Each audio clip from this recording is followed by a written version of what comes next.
Eclipse. It's an intriguing word, isn't it? As we embark on this journey of tales and introspection, it's a fitting metaphor for the subject at hand. When an avoidant realizes they're losing you. An eclipse, after all, is that moment when light is obscured, when something precious is temporarily hidden from view, and if you're not careful, it might just slip away entirely.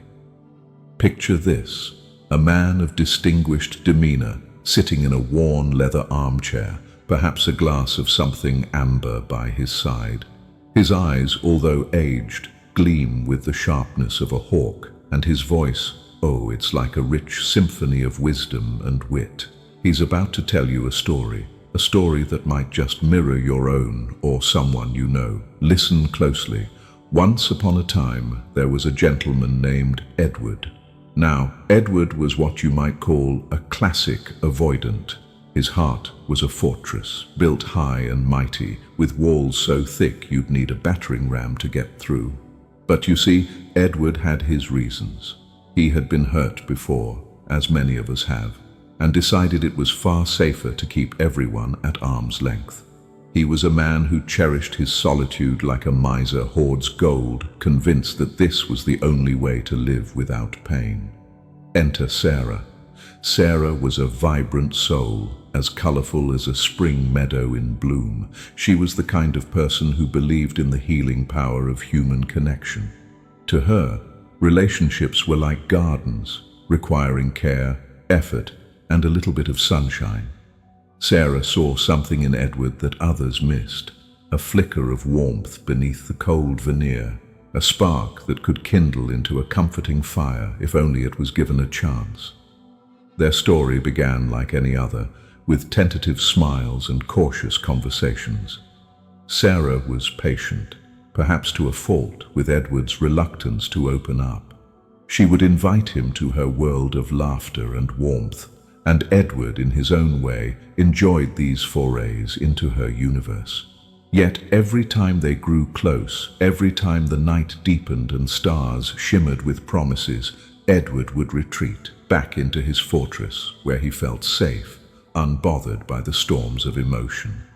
But love, you see, is a peculiar thing. It has a way of leaving traces, echoes that linger long after the words have been spoken. Edward found himself thinking of Sarah more often than he'd care to admit. The way her eyes lit up when she spoke of her dreams, the sound of her laughter that could rival the sweetest melody, and yes, the way she made him feel, cherished, understood, perhaps even loved. Yet old habits die hard, and Edward's defenses were nothing if not formidable. He convinced himself that Sarah would always be there, that her patience was infinite, much like the stars in the night sky. But as fate would have it, he was mistaken. One evening, as twilight painted the world in hues of lavender and gold, Sarah came to him with a quiet resolve. There was a softness in her voice, a gentle determination in her eyes. "Edward," she said, "I care for you deeply, but I must also care for myself. I cannot keep pouring my heart into something that doesn't grow. I need to know if there's a place for me in your life, or if I'm merely a guest in your world." Her words hung in the air, tangible and heavy. Edward felt a chill, as if someone had opened a window to his soul and let the cold night air rush in. This was his moment of eclipse, the realization that the light he had taken for granted was slipping away. You might wonder, what does an avoidant do in such a situation? Panic, perhaps. Or, like Edward, they might retreat further into their bastion of solitude, fearing the vulnerability that comes with change. Yet there's another path, a path less traveled, the path of courage. For you see, courage is not the absence of fear, but the willingness to face it. Edward, in that moment of darkness, chose to face his fears. He realized that to lose Sarah would be to lose a part of himself he had only just begun to discover. So, with a heart pounding like a war drum, he took a step forward. "Sarah," he began, his voice a tremor of emotion, "you are the light in my life, the warmth I didn't know I needed. I have been afraid of losing myself in a relationship, but now I see that in losing you, I would truly be lost. And thus began Edward's journey, a journey of dismantling walls and building bridges. It wasn't easy. No, the path of vulnerability is fraught with uncertainty and discomfort, but it is also paved with moments of profound connection and joy. Sarah, in her infinite grace, offered Edward the gift of time and patience once more. Together, they navigated the labyrinth of love, learning and unlearning, growing and changing. Edward discovered that intimacy was not the prison he had feared, but a sanctuary where he could be his truest self.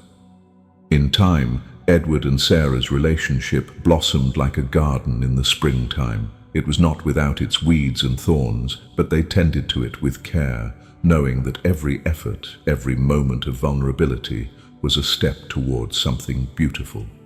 And what of the eclipse, you ask? Well, it passed, as all eclipses do, revealing a world bathed in light once more. Edward learned that love is not a static thing, but a living, breathing entity that requires attention and care. He realized that to truly love is to embrace both the joy and the pain, the certainty and the unknown. So, dear listener, if you find yourself in the shoes of an avoidant, or if you love someone who is, take heart. Remember that love, much like an eclipse, is a momentary obscuration of the light, but with courage and effort, the light returns, brighter and more beautiful than before. And thus, our tale comes to a close, but the lessons remain. Love is a journey, not a destination, and the road, though winding and often uncertain, is worth every step. In the end, it is the connections we forge, the bonds we nurture, that illuminate our lives and give them meaning. So go forth, dear listener, with courage and an open heart. For in the grand tapestry of life, it is the threads of love that weave the most beautiful patterns. If you believe this video might help someone dear to you, share it with them. A small gesture on your part could mean the world to a friend in need.